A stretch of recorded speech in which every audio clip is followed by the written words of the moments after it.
ओम नमः शिवाय। जय भोलेनाथ। भोलेनाथ का आशीर्वाद आप सभी पर सदैव बना रहे। प्रिय श्रोताओं, आज सोमवार के दिन सुनिए सोमवार व्रत की संपूर्ण कथा। पौराणिक कथा के अनुसार अमरावती नगर में एक धनी व्यापारी रहा करता था। दूर दूर तक उसका व्यापार फैला हुआ था। नगर में उस व्यापारी का सभी लोग बहुत मान सम्मान करते थे। इतना सब कुछ होने पर भी वह व्यापारी मन से बहुत दुखी था, क्योंकि उस व्यापारी का कोई पुत्र जो नहीं था। दिन रात उसे बस एक ही चिंता सताती रहती थी कि उसकी मृत्यु के बाद उसके इतने बड़े व्यापार और धन संपत्ति को कौन संभालेगा। पुत्र प्राप्ति की इच्छा से वह व्यापारी हर सोमवार भगवान शिव की व्रत और पूजा किया करता था।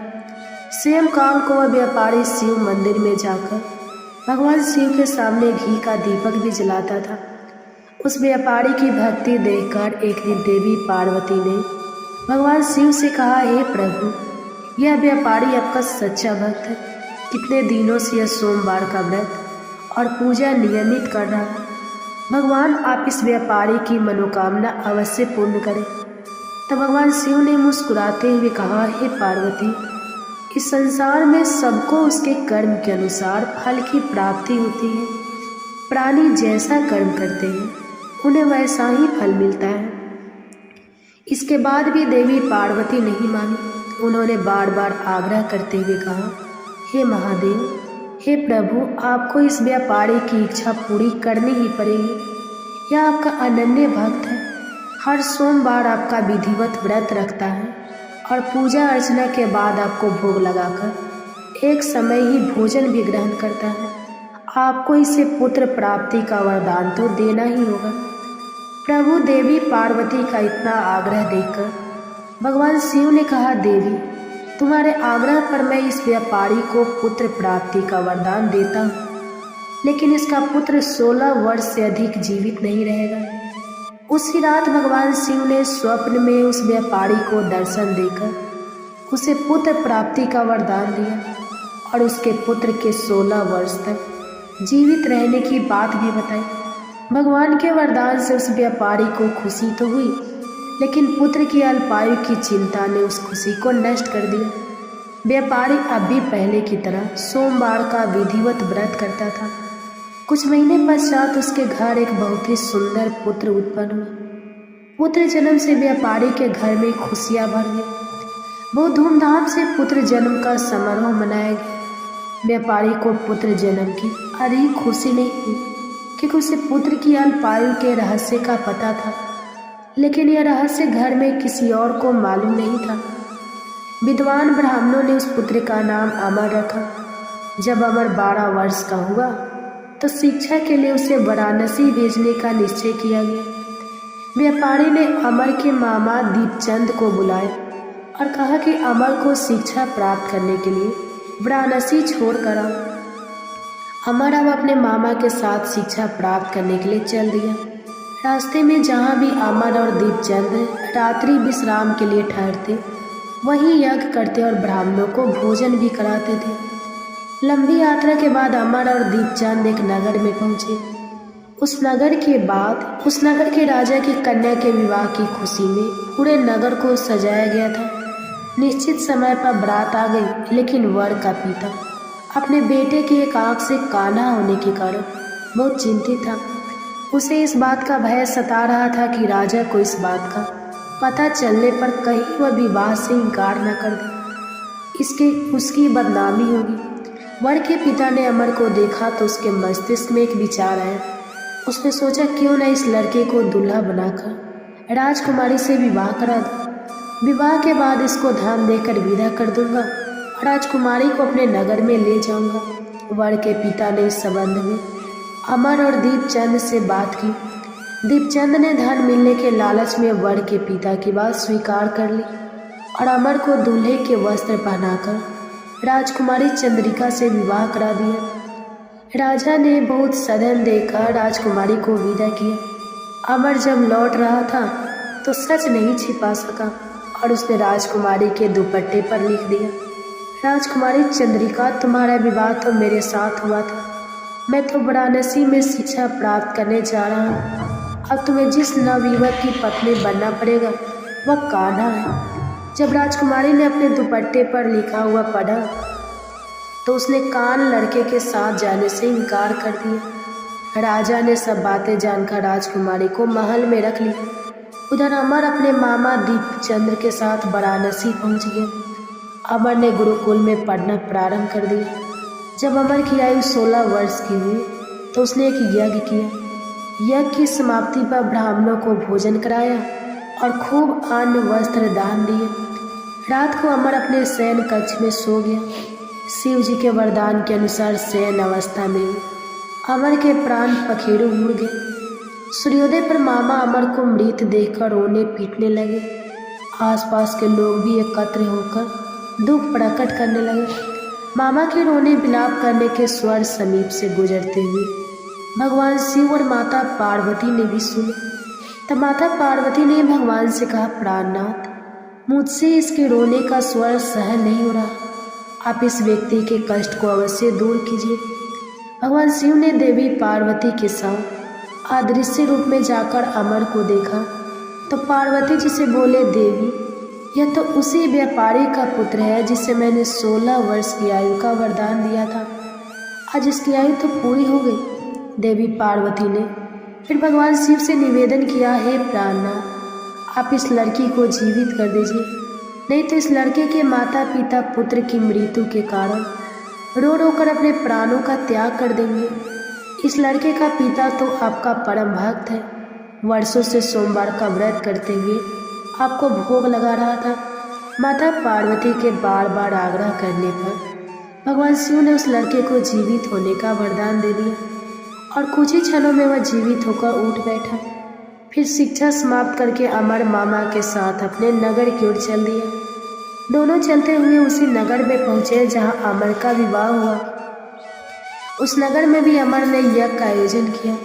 समीप से गुजरते हुए नगर के राजा ने यज्ञ का आयोजन देखा। तब राजा ने अमर को तुरंत पहचान लिया। यज्ञ समाप्त होने पर राजा अमर और उसके मामा को महल में ले गया और कुछ दिन उनके महल में रखकर बहुत सारा धन वस्त्र देकर राजकुमारी के साथ विदा कर दिया।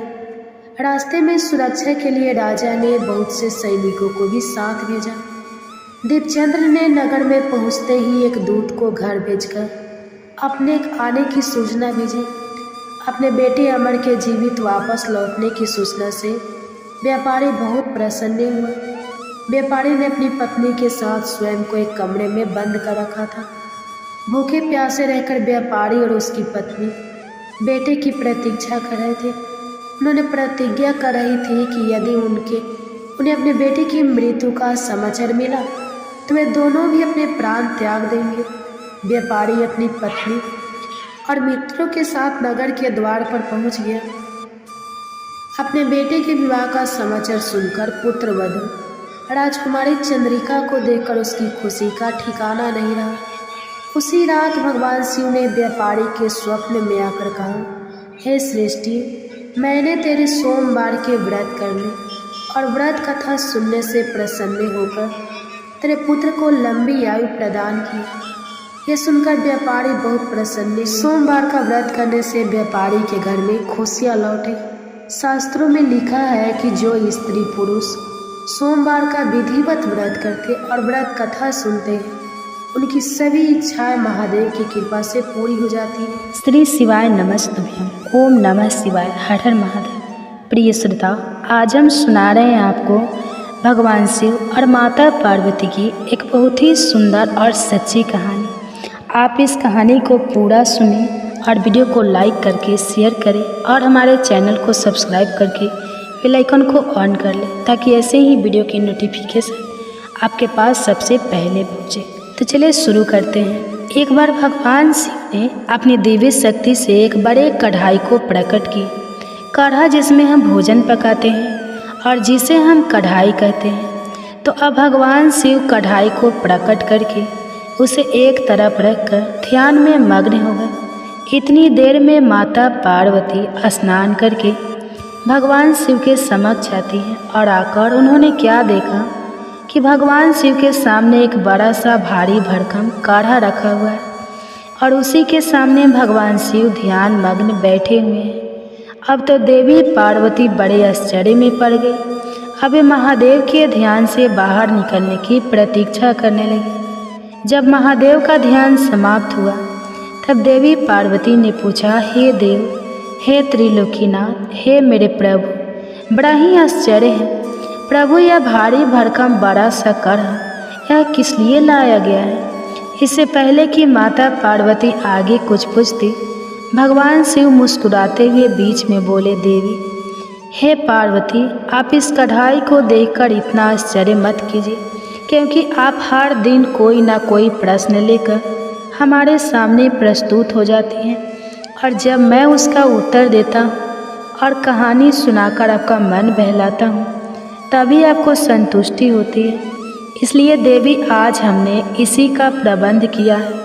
प्रिय भक्तजनों, चलिए आगे सुनते हैं फिर आगे क्या होता है। जो प्रिय भक्तजनों, इधर बड़े कढ़ाई को देखकर माता पार्वती सोच में पड़ गई और भगवान शिव माता पार्वती को आधी अधूरी बात सुनाकर मुस्कुराकर फिर से ध्यान मग्न हो गए। अब इधर चलिए देखते हैं कि इसके बाद क्या होता है। इधर अनंत ब्रह्मांड में चारों युग, चारों भाई एक साथ बैठकर बात कर रहे होते हैं। चारों एक साथ बैठे थे। अब बातों ही बातों में एक दूसरे से वाद विवाद करने लगे। सब आपस में यही कहने लगे कि हम तुमसे बड़े हैं, हम तुमसे महान हैं। तो कोई कहता है हम तुमसे श्रेष्ठ हैं। अब सभी खुद को एक दूसरे से श्रेष्ठ बताने की कोशिश करने लगे। तब सबसे पहले सतजू कहने लगा कि अरे मूर्खों, तुम सब मुझसे छोटे हो, भला तुम मेरी बराबरी कैसे करने लगे? जब त्रेता युग ने सतजू की बात सुनी तो उसने कहा कि तुम सबसे बड़े कैसे हो सकते हो? अरे तुम सब में से बड़ा तो मैं हूँ, मैं ही सर्वश्रेष्ठ, तुम सब मुझसे भला श्रेष्ठ कैसे हो सकते हो? इतने में ही द्वापर युग भी बोल उठा कि तुम मुझसे श्रेष्ठ कैसे हो सकते हो? अरे तुम सब में से श्रेष्ठ तो मैं हूँ, तुम लोगों का श्रेष्ठ होने का तो कोई सवाल ही नहीं उठता। अब उन सबकी बात सुनकर भला कलयुग कैसे चुप रहता? कलयुग भी बीच में बोल उठा, तुम तीन मुझसे श्रेष्ठ बन रहे हो। अरे असलियत तो तुम जानते ही नहीं, असलियत तो यही है कि श्रेष्ठ मैं ही हूँ। इस तरह से अब वाद विवाद करते करते वे चारों युग आपस में ही लड़ाई झगड़ा करने लगे। अब चारों युगों ने मिलकर एक योजना बनाई। वे आपस में कहने लगे कि इस तरह तो वाद विवाद करके कोई फैसला ही नहीं हो पाएगा, हम सब मिलकर क्यों न कैलाश पर्वत पर चले। वे चारों युग आपस में कहने लगे कि इस प्रकार लड़ते रहें तो अच्छा होगा, हम सब मिलकर कैलाश पर्वत पर विराजमान भगवान शिव के पास चलते हैं, अब तो वही हमारा फैसला करेंगे। इस तरह से आपस में समझौता करके चारों युगों ने कैलाश पर्वत की ओर प्रस्थान किया। चलते चलते आखिरकार वे कैलाश पर्वत पर पहुंच गए। वहां पर पहुंचकर चारों युगों ने भगवान शिव को प्रणाम किया। चारों युगों को अपने पास आया देखकर भगवान शिव ने उन सभी का स्वागत करते हुए कहा कि आप सभी का हमारे दरबार में, हमारे कैलाश पर स्वागत है। कहो तुम्हारे आने का क्या कारण है? आप तो स्वयं ही कल चक्रे हो, तुम सभी तो स्वयं समय हो, फिर ऐसा क्या कारण हो गया कि आपको हमारे पास आना पड़ा? भगवान शिव के इस प्रकार पूछने पर चारों युगों ने कहा कि हे सृष्टि के रचयिता, हे प्रभु, हे महादेव, हम चारों युगों में विवाद खड़ा हो गया है और हम सब में एक दूसरे से बड़ा होने की बात पर होड़ लग गई है। इसी समस्या का समाधान पाने के लिए हे प्रभु, हम आपके समक्ष पधारे हैं। हम इस समस्या का समाधान खुद से करने में असमर्थ थे, इसलिए प्रभु अब तो आप ही हमारी इस समस्या का कोई समाधान ढूंढिए, आप ही हमारा फैसला कीजिए, आप हमारा न्याय कीजिए और बताएं प्रभु कि हम चारों युगों में आखिरकार सबसे बड़ा कौन है? हम चारों में से सबसे श्रेष्ठ कौन है? चारों युगों की इस बात सुनकर भगवान शिव कहने लगे कि इसका फैसला तो तब होगा जब आप चारों अपने अपने बारे में बताएंगे कि किन किन गुणों के कारण आप खुद को बड़ा बता रहे हो। तब शिव जी ने कहा, हे सतयुग, पहले तुम ही बताओ कि तुम कैसे श्रेष्ठ हो गए। तब सतयुग ने कहा, प्रभु देखिए, मेरी आयु सबसे ज़्यादा है। मैं 70 लाख वर्ष का हूँ और अन्य युग मुझसे 70 लाख वर्ष छोटे हैं, इसलिए मैं इन सभी से लंबी आयु का हूँ। सतयुग की बात सुनते ही अब कलयुग बोल उठा कि प्रभु, व्यक्ति कभी भी आयु से बड़ा नहीं होता, व्यक्ति के गुणों से बड़ा होता है। अब देखिए, भगवान शिव ने कलयुग की इस दलील को मान लिया और सतयुग से कहा, हे सतयुग, तुम इस तरह आयु में बड़े होने से तो बड़े नहीं हो सकते। भगवान शिव की यह बात सुनकर सतयुग ने कहा, प्रभु मेरे युग में जो भी व्यक्ति हुए हैं वह तो बड़े ही बलवान हुए हैं, बहुत ही पराक्रमी थे, वह पृथ्वी तक को उठा ले जाए, ऐसे पराक्रमी और बलराम बलवान थे। और जब मेरा राज्य था तब उसमें भगवान श्री हरि विष्णु ने भी कई अवतार धारण किए थे। वराह अवतार भी मेरे ही काल में हुआ था, नरसिंह अवतार भी मेरे ही युग में हुआ था, यहाँ तक कि प्रभु मत्स्य अवतार भी तो मेरे ही युग में हुआ था। सतयुग अपने बारे में इस तरह बढ़ाई करते देखकर त्रेता युग बोल उठा, नहीं नहीं, प्रभु श्री हरि विष्णु के अवतार लेने से सतयुग बड़ा भरा कैसे हो सकता है। प्रभु मर्यादा पुरुषोत्तम भगवान श्री रामचंद्र जी का अवतार तो मेरे ही युग में हुआ था। उन्होंने संसार को मर्यादा और धर्म पालन सिखाया। रावण जैसे महापंडित और कुंभकर्ण जैसे महान बलवान भी तो मेरे ही शासन काल में हुए थे। प्रभु इस तरह सतयुग मुझसे बड़ा नहीं हो सकता, फिर इन सब में से तो बड़ा मैं ही हुआ। बस फिर क्या था। जब यह बातें द्वापर ने सुनी तो द्वापर युग महादेव से बोल उठा, हे महादेव, हे प्रभु, यह दोनों बड़े बन रहे हैं, किंतु यह दोनों बड़े कैसे हो सकते हैं। आप देखिए ना प्रभु, आप तो जानते ही हैं, जब मेरा शासन काल आया तो मेरे ही तो शासन काल में भगवान श्री कृष्ण ने अवतार लिया था और जो 16 कलाओं से संपन्न थे, परिपूर्ण थे, पर ब्रह्मा थे, उन्होंने ऐसा विराट रूप दिखाया जो कभी स्वयं भगवान विष्णु ने भी नहीं दिखाया था। इसलिए हे प्रभु, हे भोलेनाथ, यह दोनों योद्धाओं की बात करते हैं तो मेरे शासन काल में भी बड़े बड़े योद्धा द्रोणाचार्य, कर्ण, भीष्म, पितामह, युधिष्ठिर, अर्जुन, भीम, नकुल, सहदेव, कंस आदि ये भी तो मेरे ही शासन काल में हुए थे प्रभु। यहाँ तक कि बलराम जी भी मेरे ही शासन काल में तो हुए थे। अब बताइए प्रभु, मेरे शासन काल में कौन सा योद्धा भला इन योद्धाओं से कम था। इन सबसे तो श्रेष्ठ मैं ही हूँ। तब तक कलयुग भी बोल उठा कि प्रभु, मैं इनकी बातें सही मानता हूँ, लेकिन इन तीनों के शासन काल में जो भी योद्धा हुए थे, जो भी अवतार हुए थे, उनमें कई काम चोरियाँ पाई गई थी, और जिनके शासन काल में काम चोरी वाले मनुष्य होते हैं, वे भला श्रेष्ठ कैसे हो सकते हैं। कलयुग कहने लगा, नहीं भगवान, मेरा शासन काल सबसे अच्छा है, क्योंकि मेरा शासन काल तो अच्छी अच्छी और नई नई तकनीकों से परिपूर्ण है। मेरा युग मशीनों का युग है, इसलिए मेरा शासन काल सबसे श्रेष्ठ है। अब भगवान शिव उन चारों युगों की बात को, उनके वाद विवाद को सुनकर मन ही मन विचार करने लगे कि किस प्रकार से इन सब की बातों का फैसला किया जाए और किस युग को श्रेष्ठ साबित किया जाए। वही पास में ही जगत जननी माता पार्वती भी भगवान शिव के साथ विराजमान थी, जो कि इन सभी युगों के वार्तालाप को बड़े ही ध्यानपूर्वक सुन रही थी।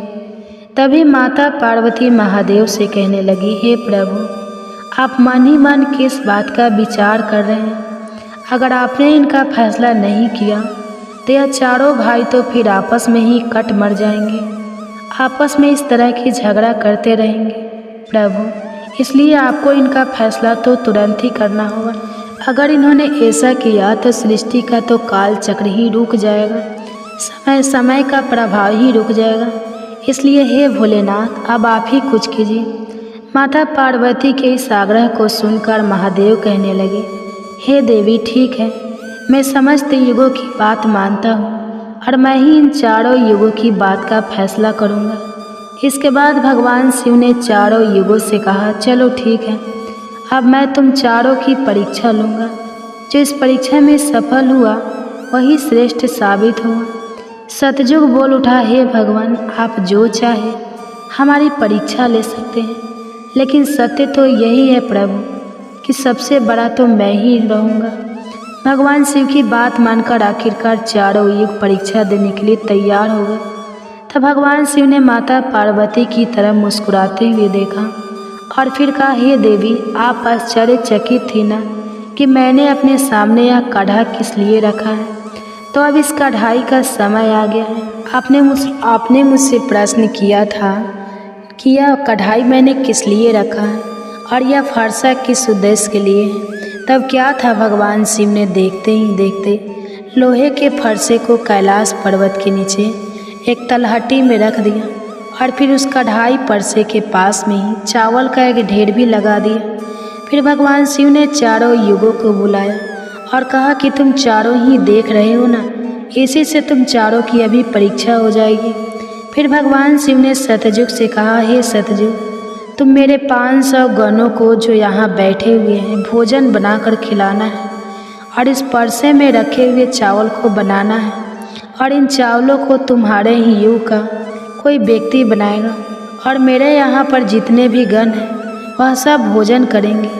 इसके बाद भगवान शिव ने आगे कहा, सतयुग, अब तुम्हारे ही युग का कोई व्यक्ति बनाओ और उसे यहाँ भोजन बनाने के लिए भेज दो। तब तक हम सभी लोग यहाँ खड़े होकर देख रहे हैं। भगवान शिव की बात जब सतयुग ने सुनी तो उसने ही बड़ा बलवान योद्धा बनाया। फिर सतयुग ने उस योद्धा से कहा कि जाओ बेटा, इस कढ़ाई में चावल बनाओ और बनाकर भगवान शिव के इन सभी 500 गणों को भोजन कराओ। अपने स्वामी की बात सुनकर वह सतयुग का व्यक्ति वहाँ आकर के देखता है जो हजारों टन से भी ज़्यादा का कड़ा है। उसने वहाँ पर एक चूल्हा तैयार किया और उस चूल्हे पर उस कढ़ाई को रखकर लकड़ियों की व्यवस्था की, आग जलाई और उस कढ़ाई में पानी डाला, फिर चावल डाले और जब चावल बनकर तैयार हो गए तब उसने भगवान शिव के सभी गणों को एक पंक्तियाँ में बैठा दिया और उन सभी को उसने भोजन कराया। सभी गुणों को भोजन कराने के बाद वह बलवान योद्धा अपने स्वामी सतयुग के पास वापस आया और उसे प्रणाम किया। तो सतयुग ने शाबाशी से उसकी पीठ थपथपाई और कहा कि आज तुमने मेरी लाज रख ली, अब तुम यहाँ से जा सकते हो।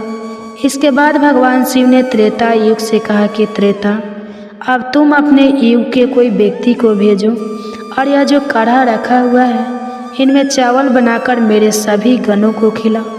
त्रेता ने सुना तो कहने लगा कि ठीक है प्रभु, जैसी आपकी आज्ञा। अब त्रेता युग ने भी अपने समय के समान महान बलशाली कुंभकर्ण जैसे बलवान व्यक्ति को उत्पन्न किया और उससे कहा कि हे पुत्र, यह मेरे परीक्षा की घड़ी है। तुम्हें भगवान शिव के समस्त सभी समक्ष गणों को भोजन बनाकर खिलाना है। त्रेता युग के व्यक्ति ने उसे प्रणाम किया और उसके बाद वह वहाँ से तलहटी में चला गया। तलहटी में आकर उसने चूल्हा बनाया, लकड़ियों की व्यवस्था की, आग जलाई और एक हाथ से ही उस भारी भरकम कढ़ाई को उठाकर देखते ही देखते चूल्हे पर रख दिया। फिर उसमें पानी डालकर चावल डाले और जब चावल पक गए तब सभी गणों को बुलाकर उन्हें खाने के बाद भोजन कराया। इसके बाद वह वहाँ से तुरंत कैलाश पर्वत पर पहुँच गया जहाँ पर चारों युग विराजमान थे। इस प्रकार से त्रेता युग ने भी अपना कार्य पूर्ण किया। अब बारी आई द्वापर युग की।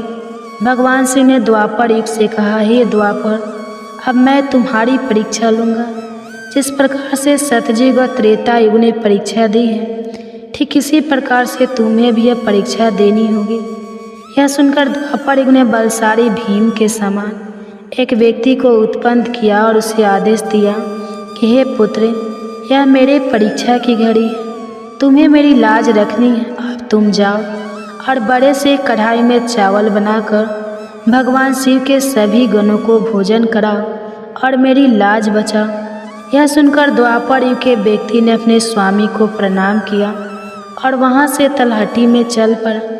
तलहटी में जाकर उसने सबसे पहले चूल्हा बनाया, फिर आग जलाने के लिए लकड़ियाँ ढूंढी, लकड़ियों को चूल्हे में डालकर जलाया और पूरी ताकत लगाकर उसने उस बड़े से कढ़ाई को उठाकर जैसे तैसे खींच कर उसे चूल्हे पर रख दिया।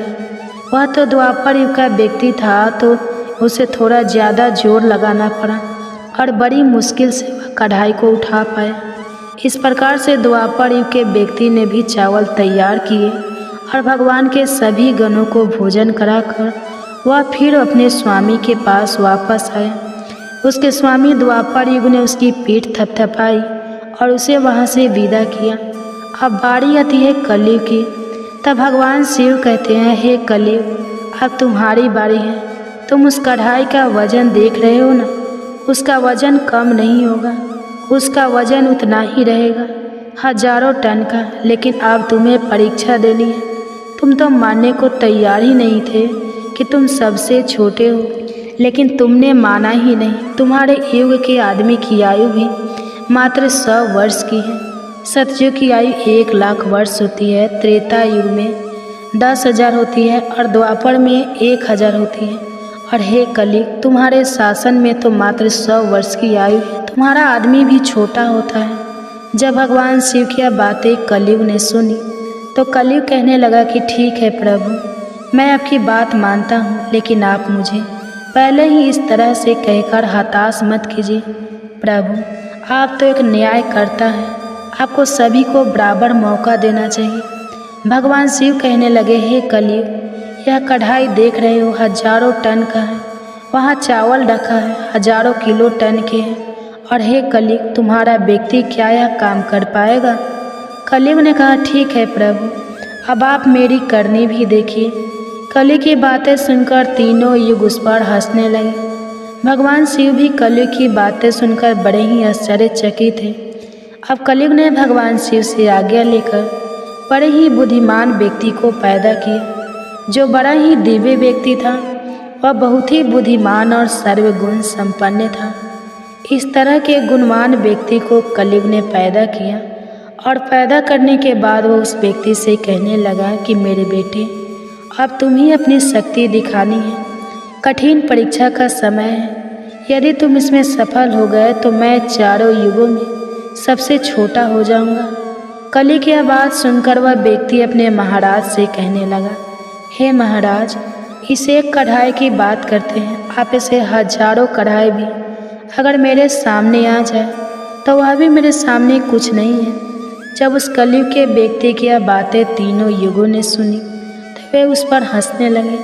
अब वे हंस कर आपस में कहने लगे कि आज एक छोटा सा आदमी जिसकी लंबाई मात्र 3 हाथ है, यह भला क्या कर लेगा, जबकि हम युगों की लंबाई तो बहुत अधिक है।